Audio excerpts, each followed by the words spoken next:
Probabilmente no, ma che coincidenza enorme è il fatto che la presentazione della Mercedes sembra una risposta a quella Ferrari? E non ditemi che l'ho percepito solo io, non è vero. Magari non voluto, ma sicuramente ci hanno pensato o anche l'hanno predictato. Questa è la presentazione Ferrari.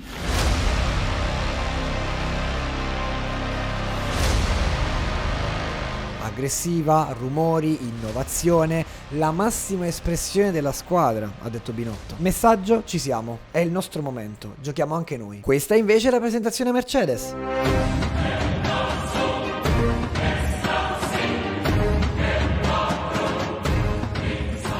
Eleganza, divina, cori angelici. This is Mercedes, guys, mica cazzi. È la primissima cosa che ho pensato, l'ho già detto in un video ma decontestualizzato, non c'entra niente con quello che sto dicendo adesso. Non c'è bisogno di urlare per far rumore. Mercedes si è presentata superiore, e se è vero che conta solo la pista, voglio dire che dalle presentazioni si evince chiaramente che è iniziata una guerra, in quanto sono le uniche che hanno presentato una vettura ma che ci hanno trasmesso un messaggio chiaro. Io questa cosa non l'ho vista in Red Bull, non l'ho vista in McLaren, non l'ho vista in Haas, ed è anche normale. Red Bull di base non si sbilancia, ma la Ferrari, riguardando tutte le presentazioni dal 2014 ad oggi, soltanto nel 2018 si sono un po' esposti. E nel 2018 qualcosina in mano l'avevano. Ad oggi però non so se Ferrari può permettersi di avviare una lotta al dettaglio con Mercedes, anche perché gli mancavano le basi, il motore Ferrari è un pelo me, il telaio è così, e per un periodo anche solo il semplice pit stop era un dettaglio mancante. Ma per come sono andate le cose, Ferrari e Mercedes sono le uniche che hanno parlato. Non si sono nascoste perché vogliono dettare il passo. Arrivati a questo punto del video nei commenti, o anche io scriverei: questa però è pura speculazione, Tonio, non sono d'accordo. Ok, allora analizziamo ciò che è concreto, quello che abbiamo, i dettagli, il lavoro, la macchina, ciò che hanno presentato. Innovazione all'ala anteriore modulare in casa Ferrari, più facile da sviluppare nel corso della stagione, e super anche perché strutturata in questo modo era facilmente superabile il crash test. L'ala anteriore della Ferrari è pura poesia per adesso, poi se è una poesia di merda lo scopriremo in pista. Alternativo invece in casa Mercedes abbiamo 4 flap particolari strutturati in un modo che genera poco outwash e upwash, ok?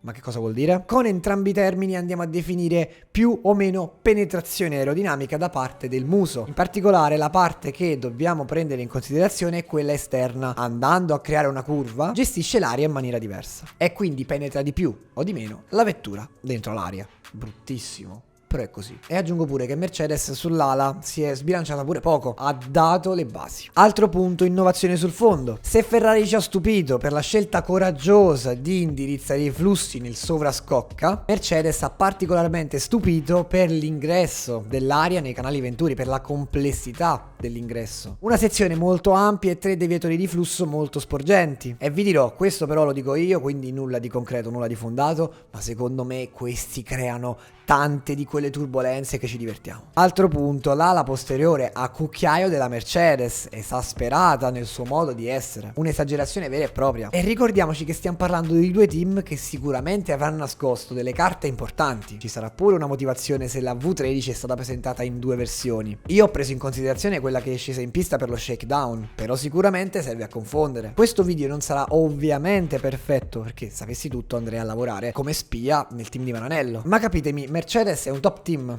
L'anno prossimo, salvo clamorosi colpi di scena, non farà mai schifo. Può far secondo, terzo, ma stiamo parlando di un'ipotesi già disastrosa. È una certezza. Se dovessi puntare su una macchina, vado su Mercedes, vado sicuro, perché so che mi garantisce un determinato rendimento. Ferrari si sta comportando da top team, ma la domanda che mi faccio è un top team? Tonio, ma la Ferrari è un top team, cosa dici?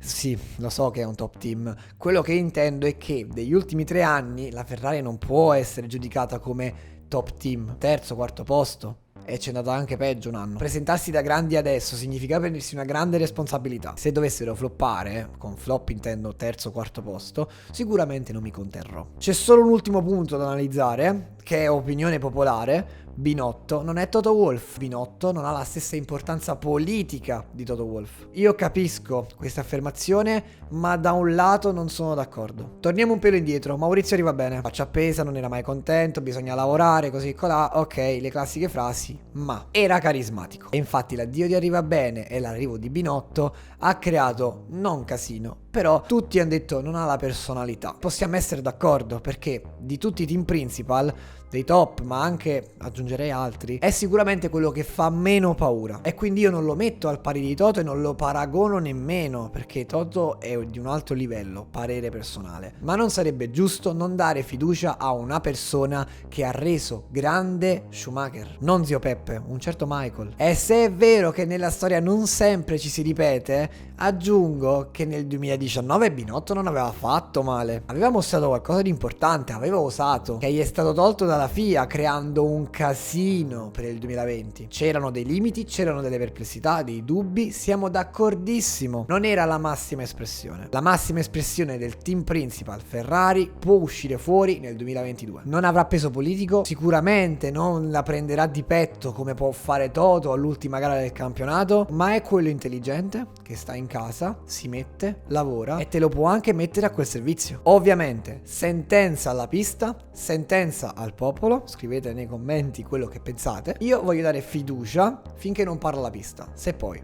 tutto va male, la testa che salta è la sua. E quindi nulla signori, da Tonio era tutto. Iscrivetemi Twitter, Instagram, TikTok. No, TikTok non tanto. Vabbè, da Tonio era tutto, passo e chiudo.